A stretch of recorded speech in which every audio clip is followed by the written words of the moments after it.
BJP. സംസ്ഥാന അധ്യക്ഷൻ രാജീവ് ചന്ദ്രശേഖറിന്റെ നേതൃത്വത്തിൽ നടക്കുന്ന ശൈലി മാറ്റത്തിനും അവഗണനയ്ക്കുമെതിരെ ശക്തമായി പ്രതികരിക്കാനുള്ള തീരുമാനത്തിൽ തന്നെയാണ് വി മുരളീധര പക്ഷം.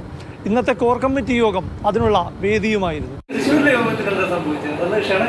അതൊക്കെ പറയേണ്ടവർ പറഞ്ഞിട്ടുണ്ടല്ലോ.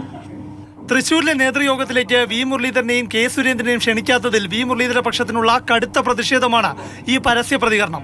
പാർട്ടി കോർ കമ്മിറ്റിയിൽ ഈ പ്രതിഷേധം പൊട്ടിത്തെറിയായി. നിലമ്പൂർ ഉപതെരഞ്ഞെടുപ്പിൽ നേതൃത്വത്തിന്റെ ക്രൈസ്തവ പ്രീണന തന്ത്രങ്ങൾ പാളിയെന്ന് വിമർശിച്ച മുരളീധര പക്ഷ നേതാക്കൾ ബി.ജെ.പിക്ക് കിട്ടേണ്ട ഹൈന്ദവ വോട്ടുകൾ LDF കൊണ്ടുപോയെന്നും വിമർശിച്ചു. പാർട്ടിയുടെ അടിസ്ഥാന ആശയങ്ങളിൽ വിട്ടുവീഴ്ച ചെയ്തു. കോർ ഐഡിയോളജിയിൽ മാറ്റങ്ങളില്ല. പക്ഷേ സ്ട്രാറ്റജി പല തെരഞ്ഞെടുപ്പുകളിലും പല സമയങ്ങളിലും ഒക്കെ അത് നമ്മുടെ പൊളിറ്റിക്കൽ പാർട്ടി അങ്ങനെയാണ്. UDFന്റെ ജമാഅത്തെ ഇസ്ലാമി കൂട്ടുകെട്ട് LDF ഏറ്റെടുത്തപ്പോൾ ബി.ജെ.പി. നേതൃത്വം പരാജയപ്പെട്ടു. ഒറ്റക്കെട്ടാണെന്ന് തോന്നിപ്പിക്കാൻ കെ സുരേന്ദ്രനെയാണ് വാർത്താ സമ്മേളനം നടത്താൻ ചുമതലപ്പെടുത്തിയത്. പക്ഷേ വിമർശനങ്ങൾ ശരിവയ്ക്കുന്നതായിരുന്നു കെ സുരേന്ദ്രന്റെ വാക്കുകൾ.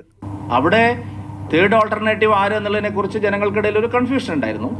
ഗ്രൂപ്പ് അവസാനിപ്പിക്കാൻ വന്ന രാജീവ് ചന്ദ്രശേഖർ കൃഷ്ണദാസ് പക്ഷ നേതാവായെന്ന രൂക്ഷ വിമർശനമുണ്ടായി. കൃഷ്ണദാസ് പക്ഷം സൂപ്പർ പ്രസിഡന്റായെന്നും സംസ്ഥാന സെക്രട്ടറി S. സുരേഷിന് സംഘടനാകാര്യം തീരുമാനിക്കാൻ അധികാരം ആര് നൽകിയെന്നും ആഞ്ഞടിച്ചു.